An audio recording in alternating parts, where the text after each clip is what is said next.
Obrigado, César. Obrigado, Felipe, diretor científico do Brasil.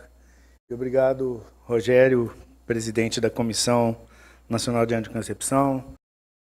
Feliz de estar aqui com vocês hoje para conversar de um tema extremamente importante que eu vou tentar percorrer aí os 20 minutos do meu tempo. Então nós vamos falar sobre os efeitos dos anticoncepcionais orais combinados sobre o peso. Eu tive cuidado de só separar sobre oral combinado. Nós vivemos hoje no mundo duas grandes epidemias de saúde, além de outros problemas que o nosso mundo vem apresentando. A epidemia de obesidade, que atinge 300 milhões de mulheres, de pessoas nos Estados Unidos, mais que o dobro da década de 1980, e uma epidemia, vamos chamar de epidemia de gravidez não planejada, de 86 milhões nos Estados Unidos. Já foi muito bem comentado aqui. Existe uma interface entre essas duas epidemias, né? E a mulher, nesse momento, ela está de risco para ambas epidemias, né? Obesidade e gravidez não planejada. Quando isso acontece, há um aumento da morbidade, como já foi comentado, e aumento da mortalidade. Esses são dados importantes, né, que situam o problema, o peso, nas populações mundiais. Qual é a percepção que as mulheres têm em relação ao peso e ao uso dos anticoncepcionais orais combinados? É uma pergunta bastante importante.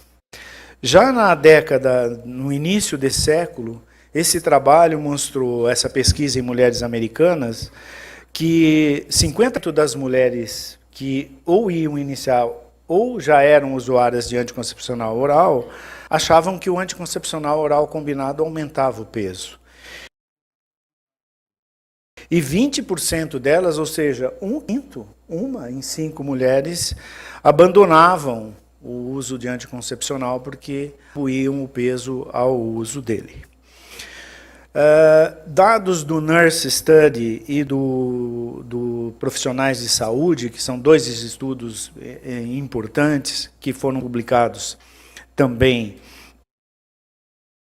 com os resultados agora em 2017, 300 gramas a mulher ganha anualmente na sua vida normal. E os homens, vamos colocar aqui 300, não é? Mais uma vez nós estamos protegidos. Quer dizer, se a gente ganhar aí 300 gramas por ano, em 10 anos nós estamos 3 quilos mais gordos, né? Acho que a gente consegue sempre ultrapassar essa taxa, né? Então, isso é uma coisa importante, quer dizer, o ganho de peso ele acompanha a idade. Esse trabalho, publicado agora em 2017, é bastante interessante. Eu vou só mostrar o gráfico, mas vale a pena a sua leitura por completo. É um estudo que mostra o aumento de peso da mulher durante a gravidez, né? Também se associava o aumento de peso da mulher durante a gravidez com esse aumento no peso. Mas quando aqui é comparado nessa linha com mulheres que ainda não engravidaram com o seu aumento anual, você vê que isso se mantém. E vejam que existe um aumento aqui nesse trabalho de 2 pounds, ou seja, 900 gramas por ano. Esse trabalho mostra dados um pouco mais preocupantes, né? Que aí a mulher ganharia aproximadamente 1 quilo por ano pela idade, sem relação à anticoncepção. Bom, dentro desse contexto de como a mulher vê, eu achei muito interessante esse trabalho publicado nessa revista, Drugs, que é agora de 2018, novinho, que é um trabalho que foi desenvolvido em Praga, Bucareste, Budapeste e Belarus, que é a região da Europa Central. E nós vimos essas mulheres na Copa, né? São mulheres bonitas, magras, que usam anticoncepção. E esse estudo, eu vou resumir, ele foi feito com um número grande de mulheres nesses países, e eu vou mostrar algumas coisas interessantes. Quando se perguntava para essas quais eram as propriedades da pílula que foram importantes para fazer a sua escolha, Vejam que efetiva proteção da gravidez é em primeiro lugar, com quase 40%. Pois efeitos colaterais, vejam, só 15% se preocuparam ao iniciar. Composição e dose também 10%. E vejam que a preocupação com o peso está aqui em quinto lugar. Essa foi uma pergunta que foi feita de maneira espontânea. Nós estamos agora na época das pesquisas, né? Então foi assim, espontânea, né? Qual o mais importante? Quando você oferece a essa mulher um cartão com várias propriedades de anticoncepcionais, vejam que o peso já vem para terceiro lugar. Ela continua se preocupando mais com a efetiva proteção da gravidez, e aqui já aparece uma coisa que não tinha aparecido sem ser estimulado, que é a reversibilidade do conceito contraceptivo. Ter baixa dose já sobe um pouco, 30%, quer dizer, dobra quando você mostra. Esse slide mostra o que? A importância da antecipação, da orientação antecipatória. Você deve comentar isso quando ela está diante da escolha. Sempre é importante você oferecer a ela isso. Quando você estimula com o cartão, veja, olha o que aparece em primeiro e chamando uma atenção grande. 50% delas teme mais do anticoncepcional o ganho de peso, né? Além de enxaqueca, que fica com 10%, cólica menstrual 7%, trombose, veja só, não é uma preocupação de temor. Então é por isso que a gente diz, ela começa a pensar nesse temor quando a mídia falar, né? Isso aqui já foi comentado. Então, às vezes, nós damos muito valor sem haver uma necessidade tão grande de se discutir isso, como o César comentou. Não devemos falar em tantas diferenças entre fenômenos tromboembólicos e diferentes progestagênios. Quando isso foi estimulado, veja, o peso passa para 1, a trombose vem para 50. Perceberam? Perceberam a diferença? A trombose aqui era 4º lugar. Quando você estimula, fala na trombose, ela passa para 2º lugar. Então, foi isso que eu tirei bastante desse trabalho. Eu vou preparar para uma outra aula, porque não tem conta peso, mas esse trabalho tem outros desdobramentos muito interessantes, viu, César? Vale a pena a gente ver. Trabalho com desenho diferente, muito bom. Bom, vamos falar de ciência. O que a ciência diz em relação ao anticoncepcional combinado e, por exemplo, com a Cochrane, que a gente sempre respeita? Olha, 49 estudos, em 85 comparações de pares de ou placebo, isso é, contraceptivo contra contraceptivo, contraceptivo contra placebo. 4 estudos controlados, que é muito difícil fazer controlado com pílula. Por placebo, uma intervenção. Não encontraram evidência de relação causal. E na maioria das comparações, esses pares de contraceptivos, não houve diferenças significativas no peso. Então, isso que a ciência nos fala, não é? Em adolescentes, que a principal pergunta, né, se você colocasse aquele gráfico para um adolescente, provavelmente a preocupação com o peso aumentaria um pouco mais, talvez chegasse a 80%, porque é a primeira pergunta que nos fazem. Essa revisão sistematizada de janeiro de 90 a fevereiro de 2012 mostra que não existem evidências de aumento do peso de adolescentes atribuível ao coque. Talvez se a gente lembrar daquele gráfico, mostrando a evolução de 900 gramas pela idade, nós encontremos aí adolescentes obesas não apresentam maior risco de ganhar peso. Eu sempre imaginei que entra num estudo com índice de massa corporal acima de 27, não, sobrepeso, por exemplo, elas com 25. Né? Nesses trabalhos isso não aconteceu. E crescimento e altura foram inaugurados em meninas que começaram muito precocemente o uso dos anticoncepcionais.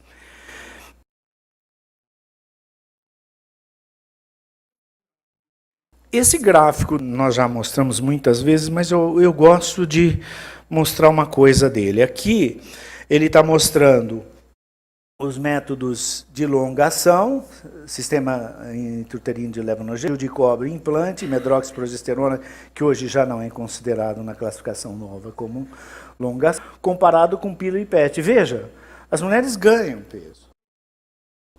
Não é? Vejam que 26% com pílula, PET ou anel ganham peso, mas vejam, 75% ou perdem peso ou mantêm o seu peso. É uma curva normal. Desse lado tem ganho de peso, e esse lado tem pequeno peso. Esse slide é importante porque, se a gente for analisar, as mulheres que nos falam estão aqui. Elas existem. São um quarto, um quinto delas. Né? É importante a gente saber orientar, então, sobre isso. Existem diferenças entre os produtos e peso? Bom, a gente podia dar uma aula de ovário policístico, né? O Rogério gosta muito da aula. Esse último trabalho aqui de 2016, é um trabalho chinês, um trabalho bem feito, de um estudo bem conduzido, mostrou que existe, quando você compara drosperinona em mulheres com ovário policístico típico, você tem uma vantagem da drosperinona em relação a índice de massa corporal. E também no Roma-R. O Roma-R é bastante criticável, mas do ponto de vista clínico, você multiplicar a glicemia pela insulina, dividir por 405 e deu mais que 2,5, vale a pena você fazer um diagnóstico ou pensar em insuficiência, em resistência insulínica. Então, não é momento aqui, mas existem sim, se você estudar as propriedades, né, um pouco de diferença em peso em relação aos anticoncepcionais. O gestodeno também é um anticoncepcional bastante seletivo, existem vários trabalhos, não dava para mostrar aqui. E a eficácia? Será que a eficácia dos anticoncepcionais em mulheres obesas está diminuída? Quais são os cuidados na prescrição para essas mulheres? E os riscos? Como abordar? Vou tentar, de uma maneira rápida, mostrar. Bom, esse Minas, ele aparece sempre, né? Com as obesas acontece, aqui é com mulher normal, acontece a mesma coisa. Se você observar, quando você reduz o intervalo para 4 dias de pausa, ou seja, 24/4 ou 24 mais 4, quando você oferece 4 medicamentos placebo, você tem uma taxa contraceptiva menor. Hoje a tendência é diminuir o intervalo de 21/7 para 24/4, é uma tendência que tem. Isso acontece também com as mulheres obesas. Essa taxa de falha conceptiva também acontece nas mulheres obesas. Veja que esse trabalho do INAS em relação a índice de massa corporal, ele mostra que existe um discreto aumento da falha contraceptiva com o índice de massa corporal. Então, quando ele aumenta, você tem um discreto aumento. É um discreto aumento que a gente deve ficar sempre de olho e naquelas recomendações que a USA colocou muito bem. Sempre fazer uma orientação de tomada. Realmente isso pode acontecer, mas é diferente, por exemplo, da falha que acontece com o PET em mulheres com mais de 90 quilos. Não é? Isso se deve a quê? Se deve à farmacocinética. O Rogério falou um pouco sobre isso, mas vejam aqui nesses dois gráficos que há uma diferença do tempo para atingir a concentração máxima de gestrel, vamos escolher aqui o levonorgestrel, para atingir o seu platô. Vejam que existe um gap aqui de mais ou menos 14 dias. Interessante que a Sociedade de Contracepção, num consenso de 2015, explica que por existir esse gap, até encontrar as duas curvas, dá mais ou menos 14 dias, eles oferecem como orientação você, para a mulher que tem um índice moral alto, você oferecer proteção adicional nos primeiros 14 dias, para quando você está iniciando a anticoncepção em mulheres obesas. Então, isso eu acho que é um dado de farmacocinética traduzido para a clínica, que acho que é o mais importante. Quando você vai ver a falha contraceptiva em mulheres obesas, novamente aqui nesse consenso da Sociedade Europeia de Anticoncepção, eles mostraram o seguinte: Embora seja difícil você estabelecer conclusões em estudos populacionais, porque aí você tem que considerar uso típico, falhas do compliance, a maioria dos estudos com qualidade, aqueles observacionais e ao mesmo tempo prospectivos, não indicam diminuição da eficácia em mulheres obesas. Os dados são muito limitados para obesidade tipo 2 e tipo 3. Eu ia aqui um slide seu, de uma aula de obesidade, mostrando os tipos de obesidade. Né? Na 2 e 3, a gente não tem estudo comparativo, viu, Felipe?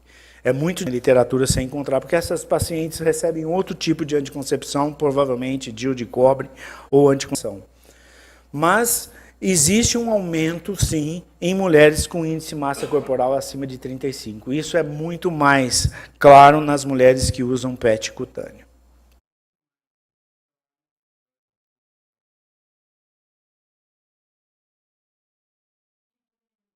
E tromboembolismo, já foi muito comentado, eu vou mostrar só um slide sobre isso, o importante na obesidade. A obesidade por si só já é causa de tromboembolismo. E aqui mais os dois ovinhos aí e a sua interseção. Quando você tem essa interseção, vocês veem o ratio, que é a possibilidade de acontecer um fenômeno diferente em dois grupos. Vejam que aumenta o índice de massa corporal, você aumenta a razão de risco.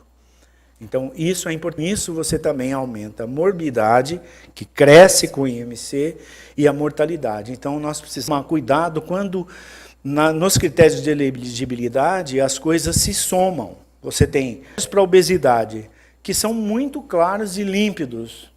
A paciente obesa não tem limitação a nenhum método anticoncepcional. Você pode procurar aí 2 ou 1. Todos eles podem ser. Mas quando você associa as comorbidades, veja, doença cardiovascular, 4. Né? Múltiplos fatores, hipertensão, obesidade, alteração na curva glicêmica, síndrome metabólica, nós vamos para 3 e 4. Cirurgia bariátrica desabsortiva, 3. Não é? Hipertensão, nós não podemos esquecer, a hipertensão às vezes a gente passa reto.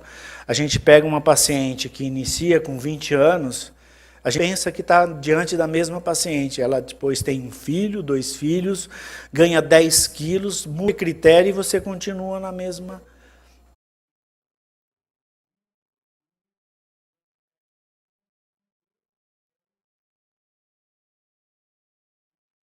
Anticoncepção, você não vê a mulher passar, também envelhece, ela envelhece com você, mas você tem que mudar o critério para ela.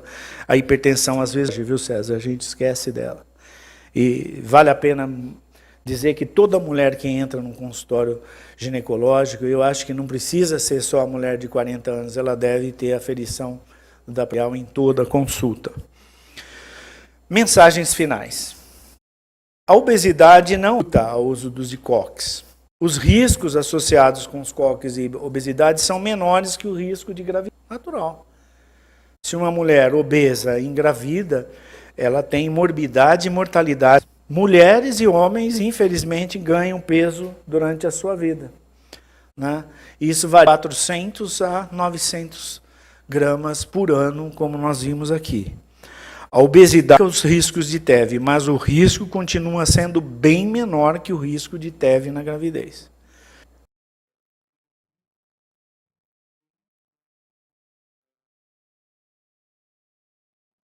Na orientação antecipatória, nós devemos falar de risco. Não valorizar de risco, mas considerar as comorbidades. Então, numa paciente obesa, sempre explicar. Isso, nós ganhamos também um espaço para os novos métodos, como DIU de cobre, sistema intrauterino de levonorgestrel com progestogênio.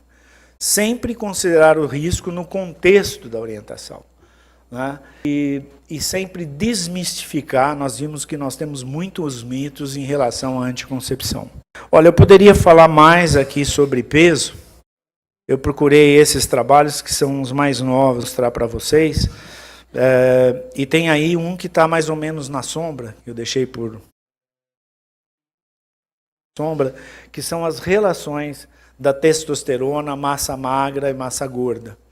que eu procuro vários trabalhos, não são trabalhos de boa qualidade ainda. Nós precisamos trabalhar em cima disso, porque os nanistas, os nutrólogos têm encaminhado pacientes com dosagem de testosterona baixa para que a gente tire concepcional e vá para o DIU de cobre.